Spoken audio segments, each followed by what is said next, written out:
कभी ऐसा हुआ है किसी क्लाइंट ने ऐसे टच करके डबल चेक किया हो कि ये केक ही है कि कुछ और है? एक इवेंट था, वो मैंने कोक बॉटल्स बनाई थी, स्प्राइट, फैंटा एंड कोक की bottles. It was a cake. तो जब जज आए हमारे, जो वो कहते इस बॉटल को हम काटेंगे कैसे? कहते sir this is cake, we can cut it with the knife. वो वहाँ पे हुआ था कि सर ने भी टच करके देखा था कि कहाँ है इसके अंदर केक, कहाँ हो सकता है।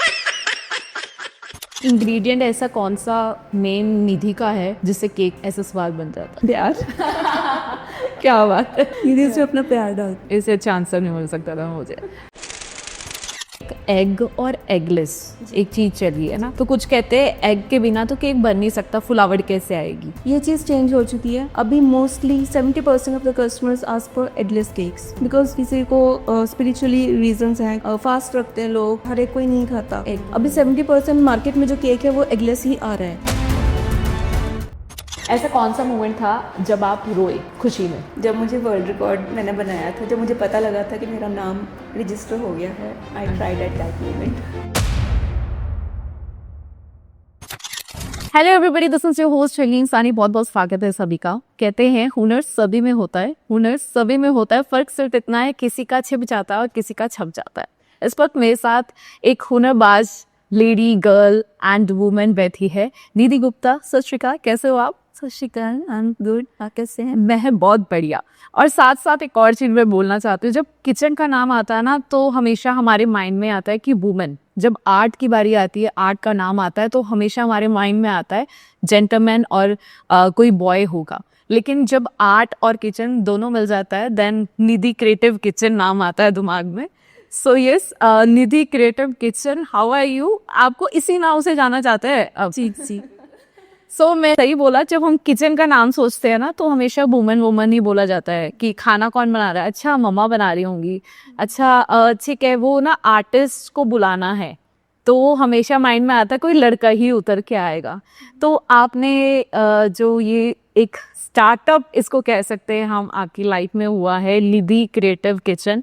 सो शुरुआत क्या है, इसमें क्या देखने को मिलता है, पहले ऑडियंस को पता लग जाए कि इसमें क्या है, यानी कि निधि क्रिएटिव किचन है क्या बेसिकली? बेसिकली निधि का एक क्रिएटिव किचन है ये, जहाँ पे आपको क्रिएटिविटी देखने को मिलेगी, चाहे फूड में हो चाहे बेकिंग में हो। स्टार्टअप भी मेरा ऐसे ही हुआ था कि मुझे कुछ ना कुछ आर्टिस्टिक वर्क करने में मजा आता था, तो मैं रोटी को भी शेप्स में बनाती थी। अच्छा, बचपन से यहाँ से करती थी कि अलग अलग शेप्स में बनाती, तो मेरी आर्टिस्ट्री अंदर से निकलती रहती थी कुकिंग पर ही। आफ्टर मैरिज फिर ये हुआ कि कभी बेकिंग का ट्राई किया तो उसमें आर्टिस्ट्री निकलनी शुरू हो गई और वो केक्स पे जाती गई और वो केक्स पे जाके मेरा पैशन बन गई और मैंने उसी को फॉलो किया और अब मैं हर तरह के 3D केक्स बनाती हूँ, अपनी आर्ट उसमें इंडल्ज करके अपने पैशन को फॉलो करते हुए उसके कुछ ना कुछ नई आर्ट बनाती हूँ। आओ 3D केक्स बना दो। लेकिन आपने बहुत अच्छी शुरुआत की है। कहते हैं ना हर रिश्ते की शुरुआत मीठे के साथ होती है, तो हर काम की शुरुआत आपने अपने मीठे के साथ ही कर दी है। और हर एक मुंह मीठा करवाना होता है तो मेरा केक करना। बिल्कुल बिल्कुल। सो लेट्स टॉक अबाउट थोड़ा 3D की तरफ चलते हैं। बेसिकली समझाओगे 3D होता क्या है, लोगों को पता लग जाए। 3D, 5D, 7D, इसमें क्या क्या फर्क देखने को मिलेगा? बेसिकली केक जब हम माइंड में किसी को भी आता है तो एक राउंड सर्कल में cake with cream with flowers, यही सबसे पहले माइंड में आता है। बट आज इसकी डेफिनेशन चेंज हो गई है। आज केक एक राउंड केक नहीं रहा है, आज केक एक आर्ट बन चुका है जिसको मैंने आगे फॉलो किया है और उसको आर्ट के फॉर्म में इस फॉर्म में लिया है कि आप केक को क्या क्या सोच सकते हो।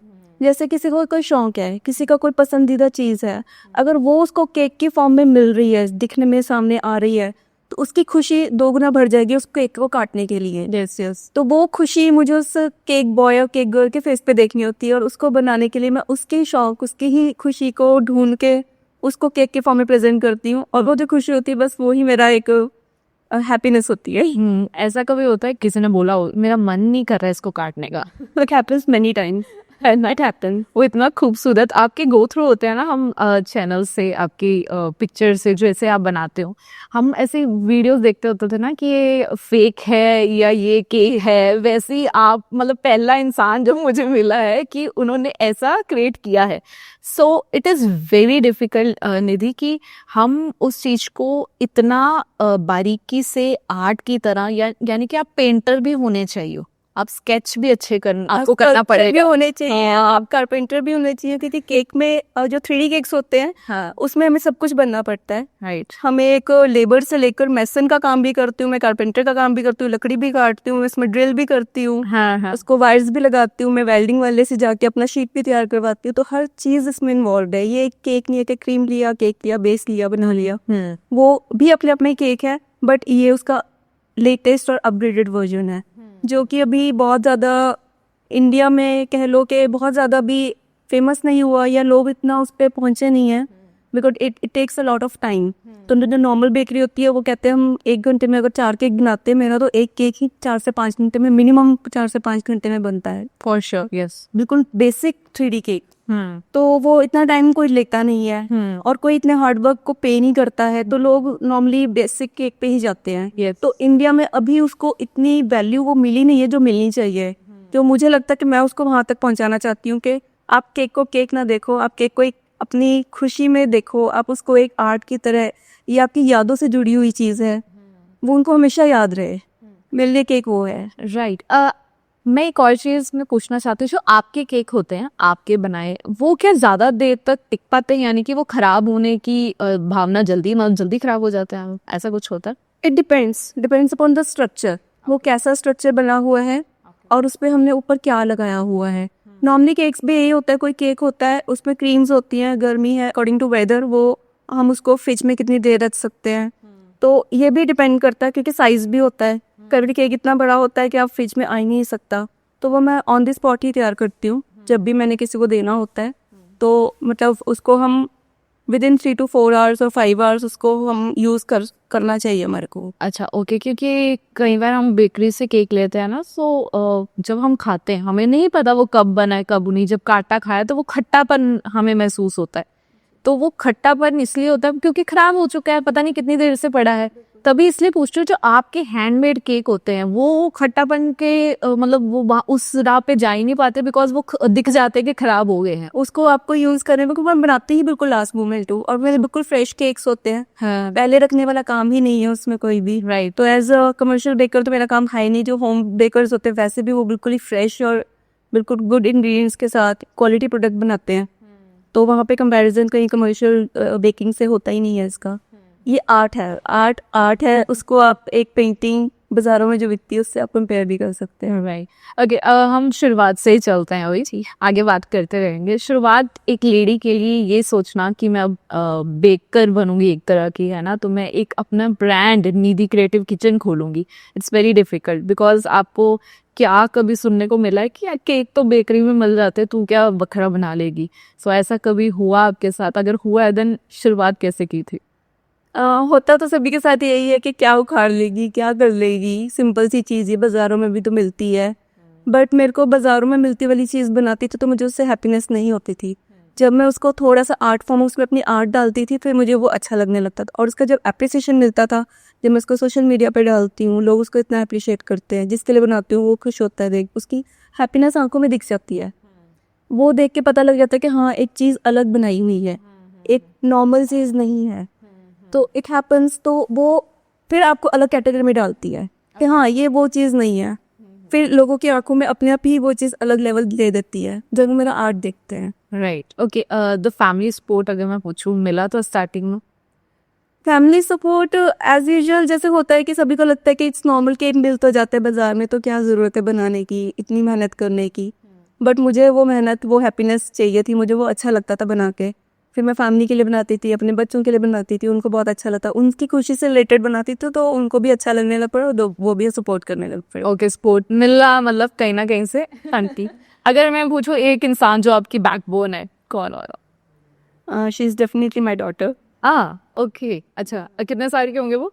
वो 18+ है। अच्छा 18। आप खुद अभी 21 साल के लग रहे हो। ओके ठीक है। ओ शी पुश्ड यू, है ना? Yeah, she is always behind me as my strong pillar to push me, to make me get up and do it again. अगर मैं किसी टाइम सोचती भी हूँ कि मेरे से नहीं हो पाएगा, मुझे टाइम नहीं मिल रहा अपने रूटीन वर्क में या कुछ है, मम्मा करो, आपने करना है, आप कर सकते हो, आपको लगता है आप बना सकते हो, फिर डरना क्यों, करो। And she always pushed me, she always supported me, she is always there. जब भी मुझे कोई दिक्कत होती है मैं उसी को कहती हूँ, मेरे को वो साथ ही कहती है मम्मी हो जाएगा, यू कैन डू इट।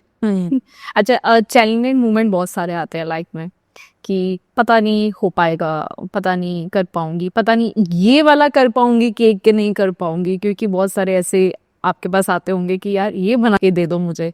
सो वो चैलेंज आज तक कौन सा आपके लिए बहुत ज़्यादा डिफिकल्ट था? एंड एक्चुअली फ्रैंकली कहूँ तो हर केक मेरे लिए एक चैलेंज ही था, because I have not got any formal training for that. Okay, तो I am a self learner, तो हर केक मेरे लिए बस मैं एक आइडिया माइंड में आता था, उसको बनाना है, अब कैसे बनाना है ये मतलब वीक्स का वर्क होता था मेरे मन में। मैं वीक्स तक सोचती रहती हूँ उस केक को मैंने कैसे बनाना है, उसका क्या स्ट्रक्चर होगा, क्योंकि माइंड में एक इमेज होता है, उसको कैसे उतारना है मुझे नहीं पता। बस मैं माइंड के साथ चलती जाती हूँ, अपनी फीलिंग्स डालती जाती हूँ और उसको उस वे में बनाती जाती हूँ, तो वो बन जाता है। तो वो विदाउट फॉर्मल ट्रेनिंग हुआ है, इसलिए हर केक मेरे लिए चैलेंज ही होता था। मुझे नहीं पता था ये बन पाएगा कि नहीं, बट विद गॉड्स ग्रेस वो बन जाता है और वो बहुत ही अच्छा आउटलुक देता है। और जब लोग उसको अप्रिशिएट करते हैं तो मुझे वो बहुत मोटिवेट करता है कि मेरे को नेक्स्ट एक और अच्छा केक बनाना है, एक और मास्टरपीस बनाना है। अच्छा, मुझे पता लगा है आप सिर्फ अपने लिए काम करते हो और लोगों के लिए, बस पैसों के लिए नहीं करते हो। Is it truth? वाई? क्योंकि ये आर्ट है आपका। ये तो मैं सोच ही नहीं सकती थी कि कोई ऐसा इंसान भी है जो अपने आर्ट को ऐसे ही दिखा रहा है बस कि मुझे प्यार है बस आर्ट से, मुझे पैसों से प्यार नहीं है। बेसिकली एक तो ये आर्ट है, जैसे हम जब आर्ट का नाम लेते हैं तो आर्ट प्यार होता है ना। और दूसरी बात, मैं उसको सेल करके उसको एक कॉमन चीज नहीं बनाना चाहती थी। उसमें फिर एक लिमिटेशन हो जाती है कि क्या अगले को चाहिए, या मुझे उसके हिसाब से मुझे अपनी आर्ट डालनी है, तो मैं अपने हिसाब से केक्स बनाती हूँ। किसी को मैं ऐसे एज अ गिफ्ट दे देती हूँ, फैमिली के लिए बना देती हूँ। तो मुझे तो अपना मास्टरपीस बनाना है, मुझे किसी के गाइडेंस पे नहीं चलना, मुझे अपने हिसाब से चलना है। तो मैं अपनी मर्जी से कोई केक बना रही हूँ, उसको अपने हिसाब से ढाल रही हूँ, वो मेरी आर्ट है, इसीलिए वो अलग बन के आती है। जब हम किसी लिमिटेशंस के अंदर ऐसा ही होना चाहिए, ये ही होना चाहिए, जब हम लिमिटेशंस के अंदर जाते हैं तो वो आर्ट इतनी निखर के नहीं आती है। आप किसी भी आर्टिस्ट को देख लो, किसी पेंटर को बोल दो एक अच्छी सी पेंटिंग बनाओ, वो मास्टरपीस बनाएगा। आपको ऐसे डालना ऐसे बनाना, वो चीज़ नहीं बन पाएगी कभी भी। तो जो आप अपनी मर्जी से, अपनी विश से, अपने अंदर से निकाल के लाते हो आर्ट, वो अलग ही चीज़ बनती है। पर निधि, इससे फैमिली सपोर्ट मिलना बंद नहीं हो जाता? बिकॉज लास्ट में इट्स ऑल अबाउट मनी, कि आप कमाते कितना हो, आपका पूरा एनुअल कितनी इनकम आती है ना। इट्स फैमिली भी एक तरफा में जाके बोल देती होगी क्या फ्री में दान कर रही है, ऐसी चीजें। मैं इस रॉ बोल रही हूँ, बिल्कुल ऐसी चीजें होती हैं। अगर आप वो पैसा ना लेकर आओ उस चीज से, तो वो आपका काम समझा ही नहीं जाता है। तो आपको ऐसी फील नहीं हुआ, ऐसी बातें सुनने को नहीं मिली कभी? ऐसा हुआ है, मैंने कमर्शियल शुरू भी किया लेकिन मुझे वो वैल्यू नहीं मिली अपने। जैसे मैंने बताया कि इंडिया में अभी उसको वो वैल्यू नहीं दे रहे लोग। लोग कहते हैं अगर 1 kg का केक है, इतने का है, तो ये उससे थोड़ा सा ज़्यादा का होगा, पर मेरी उसमें मेहनत बहुत लगी हुई है, मेरी पूरी पूरी रातें लगी होती हैं। अगर मैं एक एक बनाती हूँ, पूरी रात जाग के बनाती हूँ, मैं उस रात सोती नहीं हूँ। अगर मैं पूरी रात जाग रही हूँ तो मुझे उसका वैल्यू चाहिए, उसका वो मनी कस्टमर पे नहीं करना चाहता। वो कहता है 1 kg का केक है, क्यों हम इसको 4-5,000 दें। बट फ्री में भी तो ले ही रहा है। फ्री में ले रहा है, वो उनकी हैप्पीनेस है, मेरी भी हैप्पीनेस है। ठीक है फ्री में ले लूँ, मैं उसको 1,000 में नहीं दे सकती कि मैंने पूरी रात मेहनत की और मैं उसमें सिर्फ 1,000 का दे रही हूँ। इट्स ओके, आप फ्री में लो, हैप्पी रहो, मैं भी खुश हूँ। इट सीम्स लाइक ये साउंड ऐसे कर रहा है, लेना है तो मेरी कीमत का लो, नहीं तो ऐसे ले सब। एंड कस्टमर लेके साथ है ऐसे। हाँ, मोस्टली वो कस्टमर नहीं होते, मेरे नोन्स होते हैं। अच्छा, इट्स ओके। मुझे अपना आर्ट करना मैं करती जा रही हूँ। जब मुझे उसकी कीमत अच्छी मिलेगी तो मैं उसको वैल्यू करूँ। कोई मेरे काम को वैल्यू करेगा तो I will definitely ask for that. Okay, but जब तक मुझे मेरी वैल्यू नहीं मिलती है, मैं उसको सेल नहीं दूंगी। Okay. I talking about ingredients. देखो, केक दिखने में अच्छा लग रहा है, लेकिन अगर स्वाद ना हो तो वो भी मज़ा नहीं आता। तो स्वाद बनाने के लिए आप क्या क्या यूज़ करते हैं? एक एग और एगलेस एक चीज़ चली है ना, तो कुछ कहते हैं एग के बिना तो केक बन नहीं सकता, फुलावट कैसे आएगी? इनो डालोगे, लेकिन तब भी उसमें जो टेस्ट है एग का आना बहुत ज़रूरी है। सो ये मिथ भी क्लियर करो, और इंग्रेडिएंट्स कैसे, क्या क्या यूज़? नहीं, आज अब ये चीज़ चेंज हो चुकी है। अभी mostly 70% of the customers ask for eggless cakes, because किसी को स्पिरिचुअली रीजंस हैं, कोई संडे है, कोई मंडे है, फास्ट रखते हैं लोग, बुजुर्ग हैं, हर एक कोई नहीं खाता एग। तो अब लोगों को कंसेप्ट हो गया एगलेस केक। अभी 70% मार्केट में जो केक है वो एगलेस ही आ रहा है, क्योंकि हर दूसरा बंदा वही डिमांड करता है। फैमिली में 4 लोग हैं, उसमें से 2 एग नहीं खाते हैं, अब वो केक कैसे यूज होएगा? तो इसलिए एगलेस केक का भी ट्रेंड हो चुका है। उसके बहुत सारे ऑप्शंस हैं हमारे पास। हमारे पास एग का रिप्लेसमेंट्स हैं, कर्ड है, विनीगर है, बटर मिल्क है, बेकिंग सोडा है, बेकिंग पाउडर तो डलता ही है। तो ऐसे बहुत सारे ऑप्शंस हैं हमारे पास, रिप्लेसमेंट्स हैं, जिसके बेस पर हम eggless cake with the same fluffiness, with the same texture, with the same good taste बना सकते हैं। ओके, एंड इंग्रेडिएंट ऐसा कौन सा मेन निधि का है जिससे केक ऐसा स्वाद बन जाता है? प्यार। क्या बात है, ये दिल से अपना प्यार डालती है, बिल्कुल अपने दिल से बनाती है, अपनी खुशी से बनाती है। कोई भी मेरे लिए कंपल्शन नहीं होता कभी भी कोई केक। मैं अपनी हैप्पीनेस को साथ बना रही हूँ तो रिलैक्स मूड पे। इससे अच्छा आंसर नहीं मिल सकता था मुझे। अच्छा, एक वीगन कॉन्सेप्ट भी चला है जिसमें डेयरी प्रोडक्ट्स का यूज नहीं होना चाहिए, तो उनके लिए भी केक होते हैं, तो वो कैसे बनेगा? अब आपने जैसे कर्ड, बटर मिल्क, इन चीजों का नाम लिया, अब ये तो नहीं डलेंगे, फिर वो कैसे उनके पास जाएगा? कि उसमें ऐसा होता है कि एक तो वीगन होता है, उसमें आपको रिप्लेसमेंट ऑफ मिल्क हमें चाहिए होता है, तो उसमें आप और तरह के इंग्रेडिएंट्स हम डालते हैं। आजकल बहुत सारे मार्केट में आ गए हैं, जैसे सॉरी लैक्टोज फ्री चीजें भी बहुत सारी। हाँ, लैक्टोज फ्री चीज़ें भी आती हैं। ऐसे ही बोलते हैं कि फ्लावरलेस केक होना चाहिए। वीट एलर्जीज आजकल बहुत है लोगों को, या हेल्थ की तरफ लोग जाते हैं, तो मिलेट्स हैं, कोकोनट का पाउडर डालते हैं बीच में, आलमंड फ्लावर है, रागी फ्लावर है, आजकल फ्लावर्स बहुत सारे अवेलेबल है मार्केट में, ओट्स फ्लावर है। उनके बेस पर हम केक्स बनाते हैं, उसमें फिर हम पानी डालते हैं, उसमें हम मिल्क प्रोडक्ट नहीं डालते हैं। ओके, तो उसके बेस पे हम आजकल सब चीज़ें अवेलेबल है, वास्ट नॉलेज है लोगों को। आजकल कस्टमर भी बहुत अवेयर हुआ है हर चीज़ का, वो पर्टिकुलर चीज़ें डिमांड करता है, मुझे ऐसा नहीं चाहिए, वैसा नहीं चाहिए। तो आजकल हर चीज़ अवेलेबल है एंड पॉसिबल है। It is possible to make vegan on any type of cake. Okay, जो मार्केट में रेड और ग्रीन साइन है, क्या ये जेन्युइन होता है? थोड़ा मार्केट की तरफ भी चलते हैं। अपने आप केक टेस्ट भी करते हो, आपको बहुत ज़्यादा नॉलेज होगी इन चीज़ों की। जो वो रेड और ग्रीन साइन का जो मतलब है, अहमियत है, क्या वो वाकई है? क्योंकि मैंने बहुत सारे स्कैम्स देखे हैं कि वो डालते एग ही हैं लेकिन एगलेस बोल के बेच देते हैं। हमारी बहुत सारे रिलेटिव्स की बेकरी है, मुझे भी पता है इन चीज़ों का। तो वो जो साइंस है, क्या फूड इंस्पेक्शन, क्या केक्स की भी अच्छी तरह इंस्पेक्शन करते हैं? देखो, अब ऐसे बोल सकते हैं कि करप्शन और एथिक्स साथ साथ चलते हैं। लोग इस टाइम एथिक्स को भूल चुके हैं।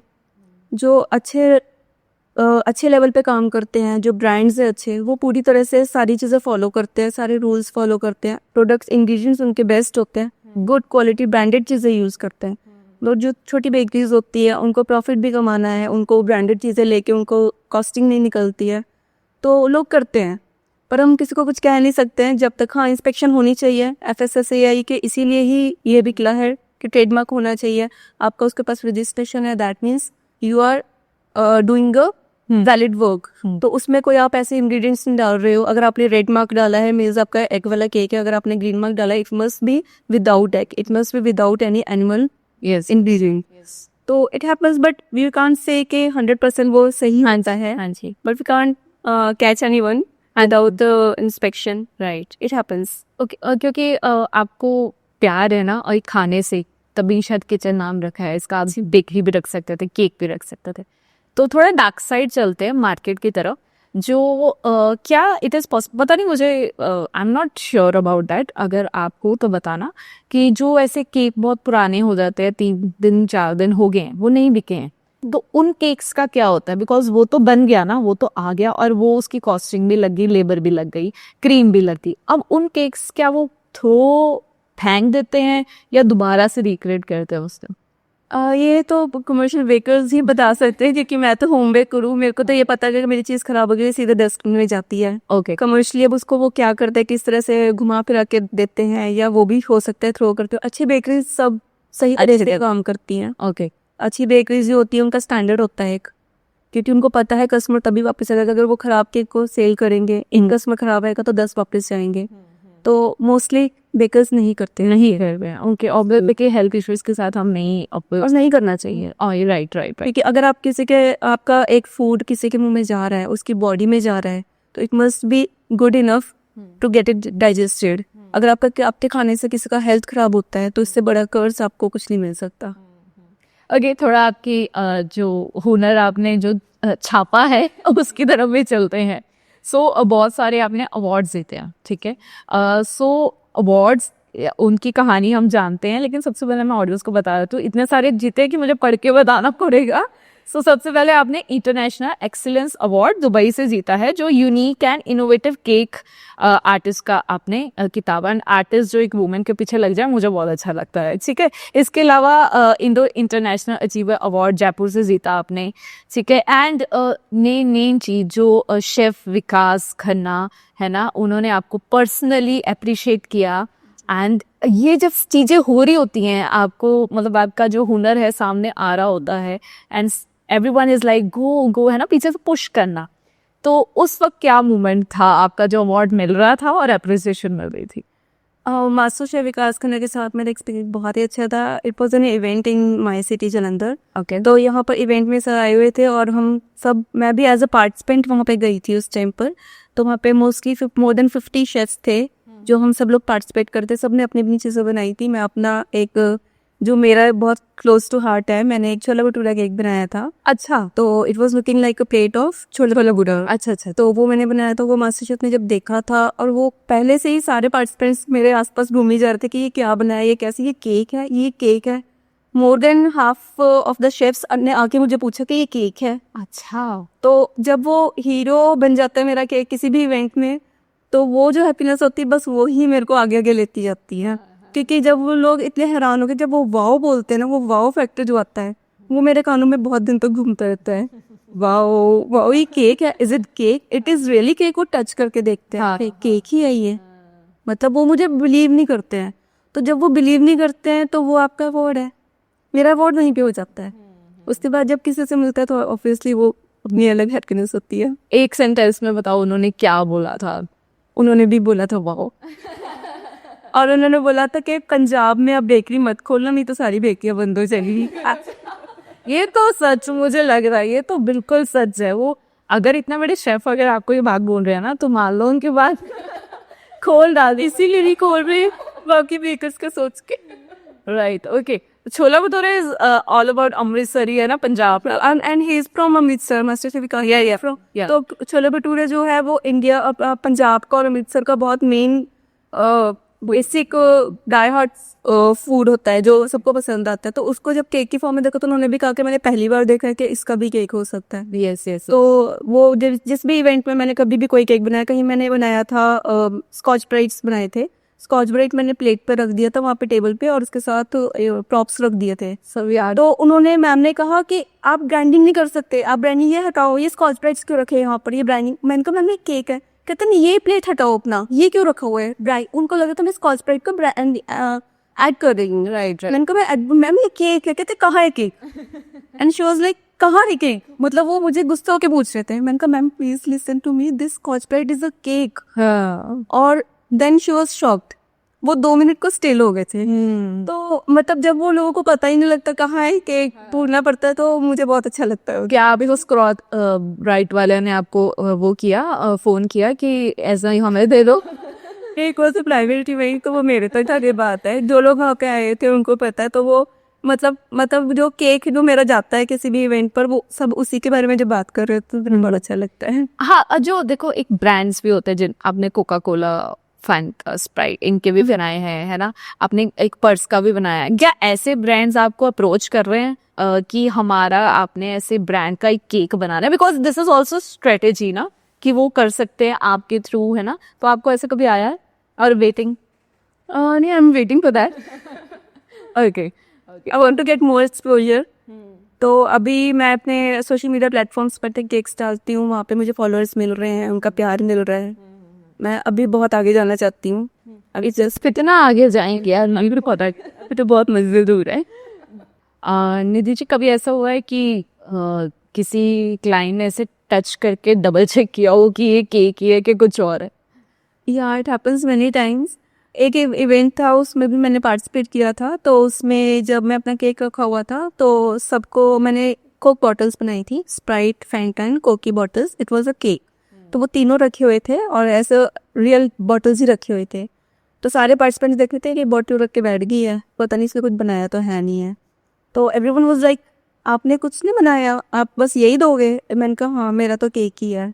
उनको लगा केक निकालना है ऐसा। तो जब जज आए हमारे, जो वो कहते व्हाट इज दिस, मैंने कहा I said sir this is cake. कहते where is the cake? I said sir inside it. कहते इस बॉटल को हम काटेंगे कैसे?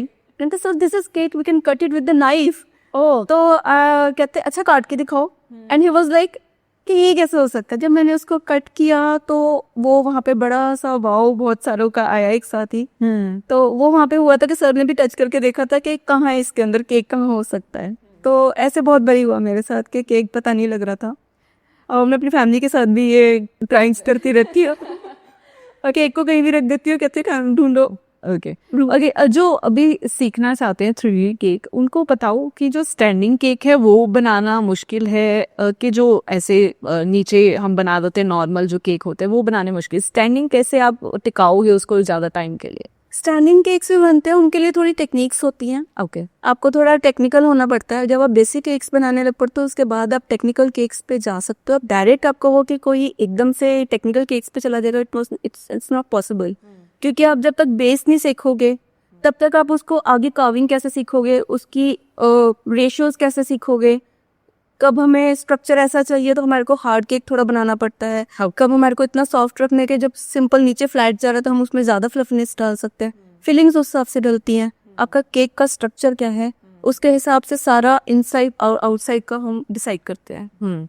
अच्छा, थोड़ा डार्क साइड पूछती हूँ आपकी लाइफ की। कब मतलब यही जो आप कर रहे हो केक की, कभी ऐसा हुआ है कि कुछ गड़बड़ होगी हो एंड यू आर लाइक ये क्या हो गया? जस्ट लाइक है ना कि डाउन खत्म ही हो गया, ऐसा कुछ कभी डार्क हुआ है? एक बार ही हुआ था, मेरा हार्ट सिंक हो गया था और मैंने पूरी रात लगा के केक बनाया था एक ऑर्डर के लिए और वो बहुत बड़ा था तो मैंने फ्रिज में आ नहीं रहा था, मैंने बाहर ही छोड़ दिया और जब मैं मॉर्निंग में गई वो गिरा हुआ था, मेल्ट होके गिर गया। ओह, तो आई वॉज लाइक के 7 o'clock का टाइम था मॉर्निंग का और मुझे 11 o'clock डिलीवर करना था और I was totally blank, I was crying. और मैं अपनी फैमिली को कहती अब कुछ नहीं हो सकता, अब तो इतनी जल्दी कुछ नहीं। मेरी फैमिली ने बोला कर तू कर लेगी, तू कर लेगी, सबने बोला। और मैंने विद इन 3 hours वो जो पूरी रात में केक बनाया था उसको दोबारा से नए सिरे से शुरू करके 3 hours में मैंने वो कंप्लीट करके 11:30 तक वो केक डिलीवर कर दिया। क्या बात है! क्या बात! अच्छा, मतलब जब हम कनेक्ट होते हैं ना तो हम बहुत फास्ट भी काम कर लेते हैं। उसमें ऐसा कोई मिस्टेक नहीं हो जाती कि यार कुछ रह गई हो कमी, ये पहले वाला ज्यादा अच्छा था? क्योंकि अभी पहली रात ही बनाया था तो सारा कुछ क्लियर था, कितना क्या डालना है, तो वो सारा कुछ माइंड में पूरा क्लियर था। बस मुझे सामान चाहिए था, जल्दी जल्दी बनाना था, हाथ पास किए, माइंड तेज, हमारे हाथ अपने आप ही चलने लग पड़ते हैं।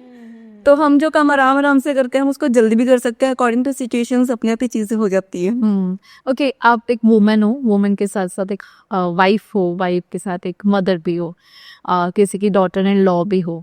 सो ये जब रिश्ते जुड़ जाते हैं ना, आप कह रहे हो कि मैंने बाद में शादी के बाद ये शुरू किया है। जब हम पहले से करते आते होते हैं तो लोगों को समझाना थोड़ा इजी होता है, she is already working in this.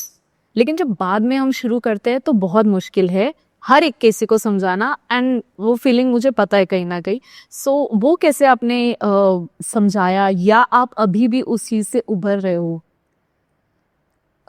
Depend करता है। एक तो मेरे पास टाइम था फ्री तो मैंने एज अ हॉबी शुरू किया था, लेकिन हॉबी की तरह तो हम थोड़ा सा टाइम देते हैं उस चीज़ को। जब मैंने इसको एज अ पैशन अपना एक 3D में कन्वर्ट किया तो ये बहुत ज़्यादा टाइम लेता है।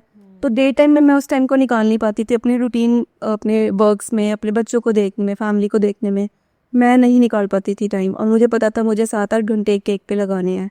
तो I used to work, I start work at 12 AM only. मैं किचन में जाती हूँ 12 बजे और 5-6 बजे तक निकल के आती हूँ पूरे रात काम करके। वो एक पीसफुल टाइम होता है, वो नॉन डिस्टर्बिंग टाइम होता है, वो नॉन रिस्पॉन्सिबिलिटी वाला टाइम होता है, मेरा टाइम होता है, मी टाइम है।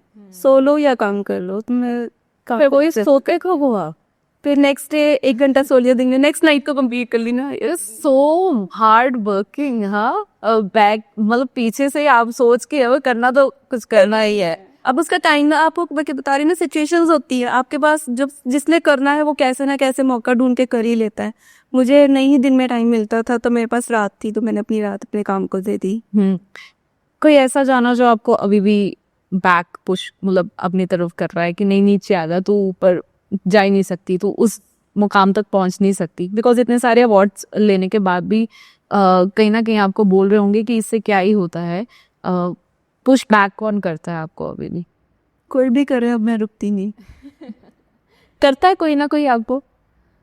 कोई करे तो भी मैं रुकूंगी ना, मुझे पता है इतना, अब मेरे में कॉन्फिडेंस आ गया, मैं इस लेवल पे तो आ गई हूँ कि मैं कुछ कर सकती हूँ। I am not zero, I have created my own name. मैं सिंगल वन मैन आर्मी में मैंने काम किया है विदाउट अ सिंगल हेल्प, तो मुझे पता है ये मेरी मेहनत है, मेरा नाम मेरी मेहनत से हुआ है, तो मैं कर सकती हूँ और मैं करूँगी, और मैंने आगे बहुत आगे पहुँचना है। I can see some tears in your eyes. ये खुशी के हैं या अपने सक्सेस के, मतलब क्या है कुछ याद? स्ट्रगल्स के साथ सक्सेस पाने में टीयर्स साथ में चलते ही हैं। स्ट्रगल्स हर एक की लाइफ में होते हैं, मेरी लाइफ में भी थे। चीज़ें जो जैसी इजी दिखती हैं वैसी नहीं होती हैं, काफ़ी हार्ड वर्क, काफ़ी एडजस्टमेंट्स करनी पड़ती है, वो सब करते हुए मैं आगे चल रही हूँ। जब हम आज के टाइम की बात करते हैं, दैट इज जेन ज़ी का टाइम है, सोशल मीडिया का टाइम है, तो हमें अपग्रेड रहना बहुत ज़रूरी है सोशल मीडिया पे। क्या आप अपग्रेड रहते हैं? बिकॉज आप एक सिंगल, आप कह रहे हैं ना कि मैं ही हूँ जो कर रही हूँ, वन मैन आर्मी है ना। फिर आपका कंटेंट कौन बना रहा है, शूट कौन कर रहा है, अगर कर रहा है तो केक फिर कब बन रहा है, फिर एडिट कौन कर रहा है, ये भी, इसके लिए भी तो टाइम चाहिए। क्या ऐसा कुछ आप? बहुत टाइम कंज्यूमिंग काम है एक्चुअली, केक बनाना, उसको शूट करना। शूट करते टाइम पे जब केक बनता है तो वो डबल टाइम लगता है, क्योंकि हमें हर टाइम साथ में एंगल देखना पड़ता है, साथ में क्लीनिंग्स करनी पड़ती है, हैंड्स क्लीन करने पड़ते हैं अगेन एंड अगेन। तो जब शूट होता है तो टाइम नेचुरली ज़्यादा लगता है, तो मैं शूट्स वहाँ पे 2 कैमराज साइड पे लगा के रखती हूँ। पहले मेरी बेटी मेरी एडिटिंग करती थी, अब मैंने टीम हायर की हुई है, वो मेरा बहुत अच्छा काम कर रहे हैं, वो मेरे सारे केक्स एडिट करके ओके पेज पे डालते हैं। ओके सी, क्या आज के टाइम में 3D केक बनाना, जो डिज़ाइंस हैं, और सोशल मीडिया पे कंटेंट बनाना बराबर उतना प्रेशर लगता है आपको? सेम? बहुत प्रेशर होता है, क्योंकि लोग आजकल आंखों से देखते हैं, आंखों से पसंद करते हैं चीज़ों को, और सोशल मीडिया पे everyone is on social media these days. आपको वहाँ पे अपडेटेड भी रहना पड़ता है, उनके हिसाब से जो ट्रेंड है, ट्रेंड को फॉलो करना पड़ता है। वो मैं अपनी डॉटर से अपना अपडेट लेती रहती हूँ कि क्या ट्रेंड चल रहा है, कैसा है, कौन से म्यूजिक चल रहे हैं, क्या किस वे में वीडियोस बन रहे हैं, कैसे शूट करना चाहिए, वो सब चीज़ें हमें अपडेट होने पड़ती है। तो वो सारा होमवर्क बहुत सारा होता है, एक केक के पीछे बहुत मेहनत होती है। एक केक जो देखते हैं हम, उसमें मेरी बहुत 15 डेज की मेहनत होती है। Okay, what is the vision of yours as a woman? आपका विजन क्या है वैसे? एज अ वुमेन मेरा विजन यही है कि मैं हर किसी को कहना चाहती हूँ कि अगर मैं कुछ भी ना होते हुए, बिना किसी ट्रेनिंग के, बिना किसी नॉलेज के कुछ कर सकती हूँ, अगर मैं एक सिंपल लड़की होके भी कर सकती हूँ, तो आप सब में हुनर है, आप सब कुछ कर सकते हो। अपने पैशन को फॉलो करो, अपने ड्रीम्स को देखते हो, उसको पूरा करने की कोशिश करो, सिर्फ आगे चलते जाओ, स्लो चलो पर चलते जाओ। जहाँ पे आप रुक गए, लोग खींचने वाले बहुत हैं, आपने सिर्फ चलते जाना है, पैशन को फॉलो करते जाओ, चलते जाओ चलते जाओ, आप अपनी मंजिल पे जरूर पहुंचोगे। सिर्फ अपने हुनर को पहचानना है, उसको फॉलो करना है, तो हर कोई कर सकता है। Every woman is a super woman. बिल्कुल सही। हर एक को बस मौका मिलना चाहिए, आप उस मौके को ढूंढिए, उसको आगे बढ़ाइए। अपने ड्रीम्स को कभी मत छोड़ो कि मैं लड़की हूँ, मैं लेडी हूँ, मैं मदर हूँ, कभी मत छोड़ो, जरूर उसको पूरा करो, तो हम सबका हक है। राइट। निधि जी, जो नॉर्मल रेगुलर केक जिनको कहते हैं, वो 3D केक से अलग कैसे हैं? क्या डिफरेंट रहता है? नॉर्मल केक्स होते हैं, एक बेसिक जो केक होता है राउंड केक, उसमें लेयरिंग की होती है, उसमें क्रीमिंग की होती है, फ्लावर्स वगैरह से डेकोरेशन किया होता है, कुछ आर्टिफिशियल डाल दिया, उसमें रियल फ्लावर्स लगा दिए, वो एक बेसिक केक्स होते हैं जो कि सदियों से चलते आ रहे हैं, और वो किसी के माइंड में भी केक आता है तो सबसे पहले वही आता है। जो 3D केक होता है वो ऐसे होता है कि आप किसी भी एंगल से उसको देख सकते हो, वो एक अलग आपको नजरिया देगा। राउंड केक एक राउंड सर्कल ही रहेगा, जो 3D केक होएगा वो एक इमेज है, एक चीज है, एक ऑब्जेक्ट है, वो हर तरफ से जैसे आप देखोगे घुमाकर, जैसी वो दिखेगी, आगे से अलग दिखेगी, पीछे से अलग दिखेगी, उसका लुक चेंज हो जाएगा हर तरफ से। आप उसको, जैसे हम 3D मूवीज में देखते थे, हम उसमें क्या देखते थे कि वो सब तरफ से हम अलग अलग एंगल से देख पा रहे हैं उसको, अलग अलग वे में। तो 3D cake is like that. उसका स्ट्रक्चर जो होता है वो इस तरह का होता है कि आपको अलग अलग एंगल से उसकी रियल पिक्चर दिखाता है, जो कि उसको असली ऑब्जेक्ट से कोरिलेट भी करता है। इसे कोरिलेट एक क्वेश्चन है कि जो कलरिंग होती है, जो कलर्स होते हैं, वो किस चीज़ से बनते हैं, कैसे यूज़ होते हैं। बिकॉज बहुत सारे जो हमारे बुजुर्ग हैं ना, वो ऐसे बोलते होते हैं कि जो हाथ में कलर जो लग जाए जिसका, तो दैट फूड इज़ मतलब बहुत ज़्यादा अनहेल्दी है। जैसे हम कोई पनीर की सब्जी हो जाए बाहर जाके जो खाते हैं, तो वो जो कलर ज़्यादा जिन्होंने डाला होता है सिर्फ दिखाने के लिए कि अट्रैक्ट है। तो आप कलर कैसे क्रिएट करते हो? कलर के कलर्स मार्केट में अवेलेबल है हर तरह के। अगेन बात यही आती है कि क्वालिटी प्रोडक्ट के ऊपर आती है। कलर्स बहुत अच्छे अच्छे ब्रांड्स के भी अवेलेबल हैं और बहुत सस्ते भी अवेलेबल हैं। जितने सस्ते होंगे उतने वो अपना स्टेन छोड़ेंगे। तो जितना पाउडर फॉर्म में और जितना हम हल्की क्वालिटी का लेंगे उतना वो हेल्थ के लिए भी खराब होगा। और उसको हम होम बेकर्स तो बिल्कुल भी नहीं उसको यूज़ करते हैं। हम हमेशा जेल कलर्स और हाईली क्वालिटी प्रोडक्ट ही यूज़ करते हैं। वो एक्सपेंसिव होते हैं इसलिए उसको जल्दी से लेते नहीं है। लेकिन हमारे लिए ये नहीं होता कि हमने एक्सपेंसिव देखना है या क्या, हमने तो क्वालिटी प्रोडक्ट लेना है, वो जितने मर्जी का हो। तो वो जो प्रोडक्ट होता है ना, वो एक स्टैंडर्ड मेंटेन करता है। वो केमिकल्स से ही बना होता है बट वो ह्यूमन बॉडी को खराब नहीं करता। वो इस फॉर्म में होता है। तो हम लोग वही कलर्स यूज करते हैं। ओके, एज अ वुमन तो मैंने आपका विजन पूछा, लेकिन एक निधि का क्या विजन है लाइफ का? निधि का विजन है कि उसको एक इंटरनेशनल प्लेटफॉर्म पे पहुंचना है। ओके, जहाँ पे वो इंडिया पर रिप्रेजेंट करे as a 3D cake artist. मुझे अपना नाम बनाना है इंटरनेशनल प्लेटफॉर्म पे, मगर मुझे इंडियन 3D केक आर्टिस्ट के नाम से अपना नाम बनाना है। लोग मुझे एक इंडिया से एक लड़की आई है, वो इतनी अलग सी चीज़ कर रही है, इंडिया का नाम ऊंचा हो, मैं वो करना चाहती हूँ। जैसे मैं वहाँ पे पहुँच जाऊँगी मेरा मोटिव कंप्लीट हो जाएगा। आप मैनिफेस्टेशन में बिलीव करते हो? बिल्कुल करती हूँ। तो कितनी बार दिन में ये बोलते हो कि ऐसे होना है, ऐसे होना है? और जो किया था मैनिफेस्ट, क्या वो आज कंप्लीट हुआ है? कुछ कुछ जी, मेरी मैनिफेस्टेशंस चलती रहती हैं, बैक ऑफ द माइंड सब कुछ चलता रहता है कि मुझे क्या करना है, कहाँ पहुँचना है आगे। और अभी जितना जहाँ तक मैं पहुँची हूँ वो भी विजन्स ही कंप्लीट हुई है, मेरी मैनिफेस्टेशंस कंप्लीट हुई हैं। आगे भी मैं उसको फॉलो कर रही हूँ और जहाँ पर मुझे पहुँचना है with the grace of God I will reach there. Okay, जब आप एक शेफ से अप्रिशिएशन लेते हो, इतने सारे अवार्ड्स जीतते हो, वर्ल्ड रिकॉर्ड भी आपने बनाया, उसकी भी बात करेंगे। लेकिन जब ये सब कुछ हो रहा होता है आसपास, तो कितना प्रेशर आ जाता है आपके कंधों पे कि अब तो इससे ऊपर करना पड़ेगा, तभी आगे एक स्टेप आएगा। अब इससे, क्योंकि कहते हैं जब प्लेट्यू मतलब आप चढ़ रहे हो ठीक है, जब आपका आर्ट एक प्लेट्यू में आ जाए ना, फिर डाउनफॉल ही आता है, अपग्रेड नहीं आता। सो वो क्या आपकी लाइफ में अभी प्लेट्यू आ तो नहीं गया? क्या अभी भी आप अलग सोच रहे हो कुछ और ऊपर और ऊपर और ऊपर जाने के लिए? देखो, आर्ट की कोई लेवल तो होता नहीं है। आर्ट जहाँ मर्जी तक आप ले जा सकते हो। जब आपको रिकॉग्निशन मिलती है या लोग आपके काम को पहचानते हैं, उसको हम प्रेशर की तरह भी ले सकते हैं, बट मैं उसको एज अ मोटिवेशन ही लेती हूँ। क्योंकि अगर मेरे काम को सराहा गया है, उसको पसंद किया गया है, तो मैं उसको एज अ मोटिवेशन लेती कि अब मुझे इससे और अच्छा कुछ करके दिखाना है, कुछ नया करना है। तो वो मुझे एक पॉजिटिविटी देती है, वो मुझे हेल्प करती है, बूस्ट करती है, पुश करती है उसकी तरफ करने के लिए। तो फिर मैं एक नया मास्टरपीस बनाने के लिए जुट जाती हूँ। सोशल मीडिया के आज के टाइम में ना नेगेटिव और पॉजिटिव दोनों पॉइंट्स हैं, ठीक है? हम पॉजिटिव और नेगेटिव जैसे कि हावी भी हो गया है हमारे ऊपर, लेकिन आपका जो आर्ट है वो लोगों तक कैसे पहुंचा? माउथ टू माउथ एडवर्टाइजमेंट है कि सोशल मीडिया थ्रू पहुंचा? नहीं, इसमें सबसे ज़्यादा मुझे हेल्प किया है सोशल मीडिया ने। क्योंकि मैं बहुत ज़्यादा कमर्शियली काम नहीं जब कर रही थी, तो मैं अपने घर में एक केक बनाती थी।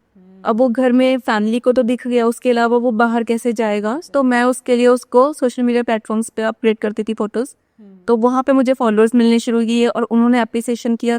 मुझे रिकॉग्निशन मेन सोशल मीडिया से ही मिला है, क्योंकि वहाँ पर वास्ट है, करोड़ ऑफ लोग हैं, कितने इंडियंस हैं, कितने लोग हैं, सब जब वो केक देखते हैं तो वो आपको घर में रह के नहीं मिल सकता। या आप एक सोसाइटी में रह रहे हैं, आप एक लिमिटेड एरिया में रह रहे होते हैं। तो सोशल मीडिया ने मुझे बहुत ज़्यादा हेल्प किया इस चीज़ के लिए, उसी के बदौलत मैं आज यहाँ पे हूँ। कभी आते जाते किसी ने बोला निधि आज कौन सा केक बन रहा है? It happens. मेरी फ्रेंड्स ये कहती है आज, अच्छा आज उनका बर्थडे है, आज फैमिली में किसी का बर्थडे, आज क्या बना रही है। It happens many times. अब वर्ल्ड रिकॉर्ड पे आते जिसकी मैं बात कर रही थी, एक बेंचमार्क क्रिएट किया। जब वो वर्ल्ड रिकॉर्ड बना था, I just want to know about that movement. वो मूवमेंट क्या था आपका? जब मुझे पता लगा था कि मेरा एक वर्ल्ड रिकॉर्ड बन चुका है, क्योंकि एक बेंचमार्क था, क्योंकि ये कोई रिकॉर्ड बना नहीं हुआ था, मैंने कोई रिकॉर्ड ब्रेक नहीं किया है। मैंने एक नया रिकॉर्ड बनाया है जो कि बुक्स में अभी तक एग्जिस्ट नहीं करता था। ओके। तो मैंने बनाया है 3D cake maximum 3D cakes made by an individual, because मैंने एक सिंगल पर्सन की तरह बनाया है, तो मेरी कोई टीम नहीं की, मेरे कोई स्टाफ नहीं था, तो एक इंडिविजुअल जो मैक्सिमम केक्स बना सकता, मैंने उसका अभी तक कोई रिकॉर्ड था ही नहीं कई बुक्स में, वो मैंने बनाया है। और वो मेरे लिए अपने आप में ही बहुत प्राउड मोमेंट है मेरे लिए, क्योंकि इस जगह अगर मैं पहुंच पाती हूँ तो मुझे लगता है कोई भी लड़की पहुंच सकती है, बस अपने पैशन को फॉलो करना है। क्या रिकॉर्ड है अगर किसी ने अब तोड़ना हो तो? बट डिजिट जान सकती हूँ। डिजिट 1035 था। 35 जी, अभी तो मेरा खुद का ही और मैक्सिमम और बढ़ चुका है। अच्छा, अब नहीं तोड़ी जा रहा हो मेरा, वो फिक्स तोड़ूंगी। ओके, अभी तक 35 मैक्सिमम है, 40 45 50 तक तो ये पहुंच ही गए होंगे अभी तक। ओके, सही है। ये आपसे ये चीज़ पता लगती है कि आज के टाइम में पहले तो जेंडर मायने नहीं रखता, दूसरा ये कि अगर आप में कुछ भी आर्ट है, कुछ भी कला है, छोटी बड़ी मायने नहीं रखती इसमें। You can do any thing. Nidhi is the only example जिस वक्त मेरे साथ बैठे हुए। ऑलराइट निधि, सो अब हम रैपिड फायर खेलते हैं, ठीक है? आपको बहुत जल्दी जल्दी जवाब देने हैं, मैं सोचने का भी टाइम नहीं दूंगी, ठीक है? Ready? Okay, so audience, are you ready for the rapid fire? Hope so. Alright Nidhi, so सबसे पहले मेरा क्वेश्चन है, ऐसा कौन सा मोमेंट था जब आप रोए खुशी में? जब मुझे वर्ल्ड रिकॉर्ड मैंने बनाया था, जब मुझे पता लगा था कि मेरा नाम रजिस्टर हो गया है, I cried eight that moment. Okay, proud moment कौन सा रहा है आपका? प्राउड मोमेंट जब भी मैं अपने पेरेंट्स की आंखों में मेरे लिए प्राउड देखती हूँ, मेरे को वो मेरे लिए प्राउड मोमेंट होता है कि मेरे पेरेंट्स इतना प्राउड फील करते हैं, वो किसी को खुशी से बताते हैं। उनको कोई पूछता है कि आपकी बेटी है जो ऐसे बनाती है, तो उनकी जो हैप्पीनेस होती है वो मेरे लिए प्राउड मोमेंट है। अपने पेरेंट्स को प्राउड फील कराने से बड़ी बात नहीं हो सकती, right? Okay, the next one is who motivate you always? My daughter. Okay, चाय और कॉफी? चाय। ओके, कौन सी मील आप स्किप करते हो? ब्रेकफास्ट, डिनर और lunch? Breakfast. Okay, first reaction जब आपने बहुत सारे सर्टिफिकेट जीते थे और रिकॉर्ड बनाया था? It was happiness from inside, tears in eyes. Okay, ऐसा कोई सेलिब्रिटी जिनके लिए आप केक बनाना चाहते हो, वो आपका ड्रीम है? या कौन सा सेलिब्रिटी? मिस्टर शाहरुख खान। ओ, कैसा उनके लिए बनाओगे? मैं उनका जो उनका मेंशन है, उनका जो मन्नत है, वो बनाना चाहती हूँ। क्या बात है। ओके, सो रैपिड फायर तो खत्म हो गया। इसके रिलेटेड है ना, मैंने एक देखी थी, आपने एक पिक्चर बनाई है, केक बनाया धोनी का 7 नंबर जी। इसके पीछे क्या कहानी है? Are you cricket lover? Yes, I am cricket lover and I am big fan of Dhoni. तो उनका जो 7 नंबर है वो माइंड में हमेशा ही घूमता था। वो तो है ही खुद ही इतने बड़े लेजेंड।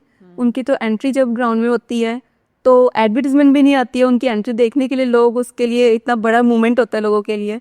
तो मेरा भी मन था कि एक बार मैं उनके लिए भी ज़रूर केक बनाऊं। तो मैंने अपने घर में उनके लिए बनाया था 7 को नंबर को हाईलाइट करके। तो अगर वो ये मेरा वीडियो देख रहे हो तो मैं चाहूँगी कि अभी मैं उनको खुद अपने हाथ से उनका नंबर 7 के साथ उनको एक केक प्रेजेंट करूँ। क्या बात है। Alright, okay, thank you so much Nidhi जुड़ने के लिए हमारे साथ। Thank you so much. We are very very very nice person from inside, and of course कि आप जो मोटिवेट कर रहे हो, जो आपके आंखों में मुझे वो दिख रहा है ना, the vision is clear, the goal is clear, everything आपको पता है कि मैंने कहाँ पहुँचना है, विच इज़ वेरी गुड। बहुत मतलब मैं एक शाबाशी दूंगी, तालियां बजाऊंगी। So thank you so much अपना कीमती समय निकालने के लिए। मुझे लग रहा है आपने केक बनाना होगा जाके। लेकिन लास्ट में ऑडियंस हमारी देखी है, एंड वो लड़कियां देखनी है जो कुछ करना चाहती हैं, जिनके हाथों में हुनर है लेकिन आगे नहीं आ पा रही, उनके लिए प्लीज आप कुछ कहना चाहते हैं? जैसे अर्जुन को पता था ना कि उसको तीर कहाँ मारना है मछली की आंख में, वैसे ही हम लड़कियों को पता होना चाहिए कि हमारे अंदर हुनर क्या है और उसको अचीव कैसे करना है। बस हमें उस हुनर को पहचानना है, उसको फॉलो करना है, उसको आगे बढ़ाना है। दुनिया आपकी टांग खींचेगी, आपको पीछे खींचेगी, तुम कुछ नहीं कर सकती हो कहेगी, पर तुम्हें आगे बढ़ना है। तुम्हें अपने आप को प्रूव करना है कि हर लड़की में हुनर है, हर लड़की कुछ भी कर सकती है। बस अपने पैशन को फॉलो करो, अर्जुन की तरह मछली की आंख को देखते रहो और आगे बढ़ते जाओ। Right. Thank you so much for joining us. All right. Thank you so much everybody हमारा पॉडकास्ट देखने के लिए। कोई सवाल रह गया हो आप अभी भी पूछ सकते हैं। अगर अपना केक बनाना है, अपने मोमेंट को स्पेशल बनाना है, बर्थडे हो, एनिवर्सरी हो, कुछ भी हो, देन निधि क्रिएटिव किचन नाम याद रखना है आप सभी ने। दोबारा मिलूंगी आपको। टिल देन, एंड मैं आपकी होस्ट हलीन सानी। नमस्ते।